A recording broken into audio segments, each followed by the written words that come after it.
What's up YouTube? Welcome back to the channel. In this video, I am going to be speaking about some aspects in synastry that are red flags when it comes to the synastry between two people.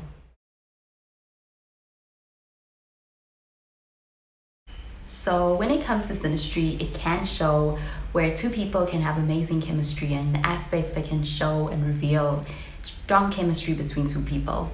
But it can also show where there can be tension, friction, and even drama or just straight up red flags between two people. And that can come from having certain aspects within a synastry with someone. And when it comes to having red flags, this doesn't necessarily have to mean that it is a deal breaker or it is a relationship that's doomed. It's more like a signal of where things can get messy, especially if not handled in the best way between two people. So here are some synastry aspects that can be red flags when it comes to your synastry with someone. So it's true when it comes to having the moon in a square to your partner's Mars. This can bring up a lot of emotions between the moon person and the Mars person, because the moon is all about our emotions, our inner world, and it has to do with our emotional needs in a relationship. And Mars is more so a driven, in some cases aggressive, action-oriented type of energy when it comes to what Mars represents.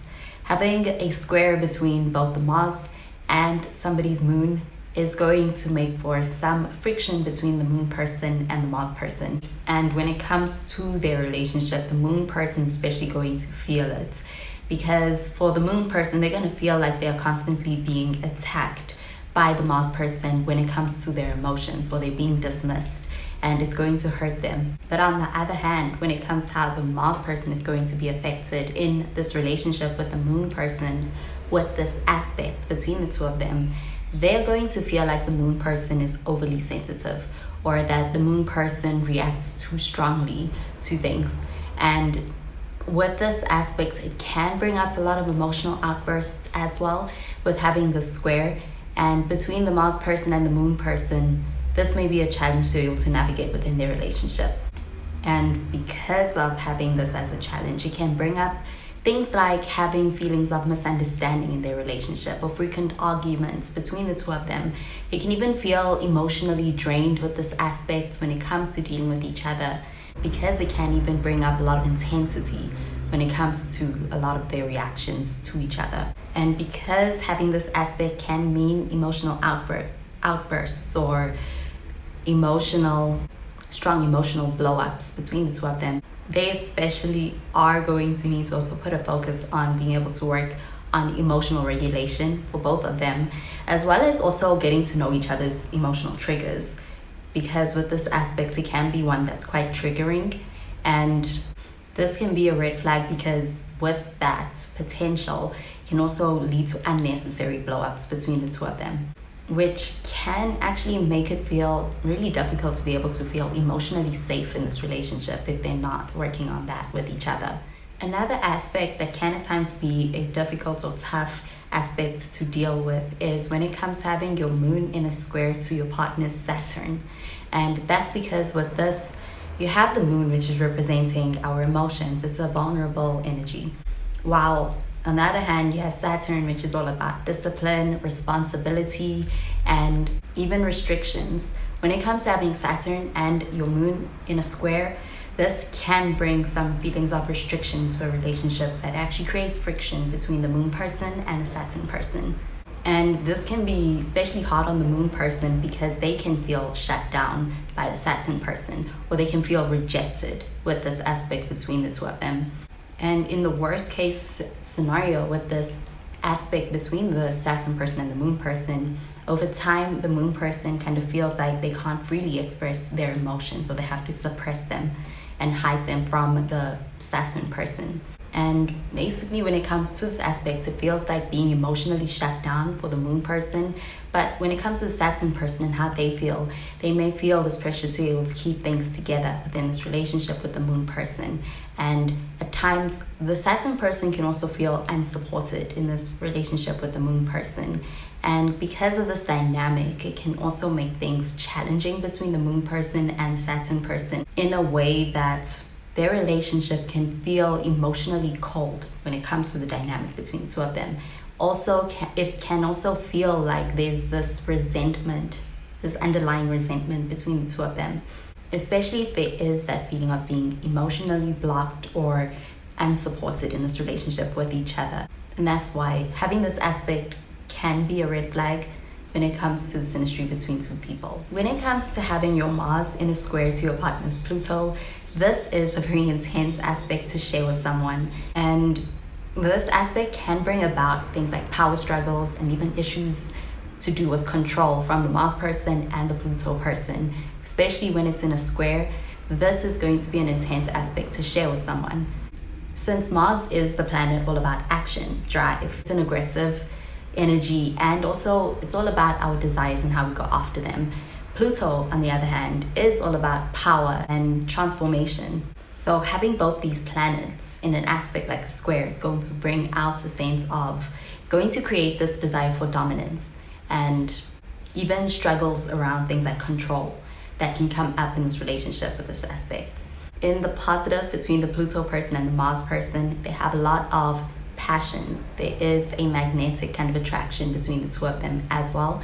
And when it comes to having this aspect, that passion can be kind of like a double-edged sword, because between the two of them, they can have arguments that have the potential to escalate and be able to actually escalate into full-blown fights between the two of them. And when it comes to those fights, it can be especially difficult because neither one of the Pluto person or the Mars person is going to want to back down with this aspect. And things can get especially intense. In the more extreme cases, it can actually lead to things like manipulation between the Pluto person and the Mars person, and even things like possessiveness and just toxic dynamics between the two of them in an attempt to not back down when it comes to any of their fights against each other, especially if the respect for each other's boundaries isn't there. When it comes to having this aspect, it can be very intense. Hence why having Pluto in a square to your partner's Mars can be a red flag when it comes to the kind of aspects it is between two people. Although it does depend on the two people and how they handle this aspect with each other. So for this next aspect, it is going to include Mercury, because a lot of people always say that communication is the key to a good relationship. When it comes to having your Mercury in an aspect like a square to your partner's Mars, this can be a red flag.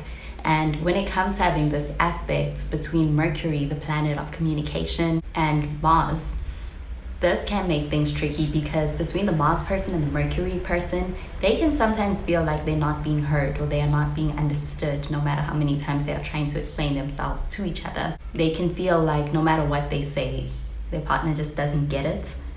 When having this aspect of your Mars in a square to your partner's Mercury, this synastry can really make it feel like the communication is frustrating, and it can even bring about the type of communication that just feels aggressive as well between the two of them. The Mercury person here might feel misunderstood by the Mars person, and the Mars person here can also come across as being impatient with the Mercury person, and they can even come off as a bit harsh towards the Mercury person. So the Mercury person might feel like they are being attacked in this relationship with the Mars person, especially in their communication. Especially if it's two people who are just naturally opinionated, can feel like a lot of their conversations lead to arguments. And with this aspect, those arguments can be explosive arguments. Also, the fights that they can get into, or the arguments, can sometimes be unnecessary between the two of them, especially if they're not actively listening to each other or being patient with each other. And essentially, when it comes to having this aspect between the Mars person and the Mercury person, can bring about things like arguments and miscommunications between them. And for that reason, it can be a red flag between the Mars person and the Mercury person when it comes to having this aspect in their synastry. And finally, when it comes to having an aspect like a square between your Pluto and your partner's Venus, having this aspect can actually feel like fate between the two partners. It can feel like a very deep connection, almost like a attachment when it comes to the way in which the Venus person and the Pluto person are drawn to each other. But when it comes to Venus, this is the planet of love and beauty, affection, and when it comes to Pluto, this is all about transformation, but also control and intensity. So having Pluto and Venus in a square can bring about a connection that feels almost obsessive when it comes to how they feel about each other. And because of that, it can be very difficult to let go of, even when things are unhealthy between them. Between the two of them, there can be this really strong attraction that's physical, emotional between them. But there's also the potential of having power struggles, and they hold on so tightly because they deeply fear any kind of loss or betrayal from each other. And when it comes to this aspect, it's going to bring a lot of ups and downs that can feel quite extreme between the two of them in this relationship with this aspect. And with the fears that can also exist between the two of them, especially surrounding things like loss or betrayal, can bring up insecurities, and at times even things like manipulation or possessiveness can also be brought out in this relationship with this Pluto squaring your partner's Venus aspect. And between the two of them, they are going to need to work on their trust and emotional security within this relationship to be able to feel more balanced in this relationship with each other, because it can be a relationship that has unhealthy attachment from both the Pluto person and the Venus person, and even things like obsession between the two of them. And that can fuel a lot of the challenging sides of this relationship and behaviors towards each other. So those are some of the biggest red flags to look out for when it comes to synastry aspects with someone. Most of these synastry aspects have squares between the two planets, and that's because when it comes to square, this is a sign of friction in a relationship or tension in a relationship between two people. And with the square, where it differs from the other hard aspects is that it's more of a constant area of tension or friction, conflict between two people, and it'll be ongoing within the relationship. When it comes to squares, they have the possibility of creating frustration and stress in a relationship between two people, and just bringing up challenges that are going to be repeated challenges between them in their relationship. And that's why when it comes to the red flags in synastry, when it comes to squares, squares can be some of the biggest aspects to watch out for. And the impact of the square is that it's going to force a confrontation between the two partners eventually. So for that reason, the squares are the more obvious stress points when it comes to the more challenging aspects and the more obvious kind of red flags between two people. But there are other challenging aspects, like when it comes to oppositions or quincunxes or even conjunctions. These can also be difficult to exist between planets, even though with the squares, these can be the most obvious stress points. Well, that does it for this video on some red flags when it comes to synastry aspects. Thank you so much for watching the video. I hope you enjoyed it and that you found it helpful. And if you have any red flags that you know of and that you have experienced and you'd like to share, be sure to share your experiences down in the comment sections below, even if you've experienced any of these mentioned aspects. Thank you so much for watching the video. I hope you enjoyed it and that you found it helpful. That is where I love and leave you. Thank you so much for watching, and I will catch you in the next video. Bye guys.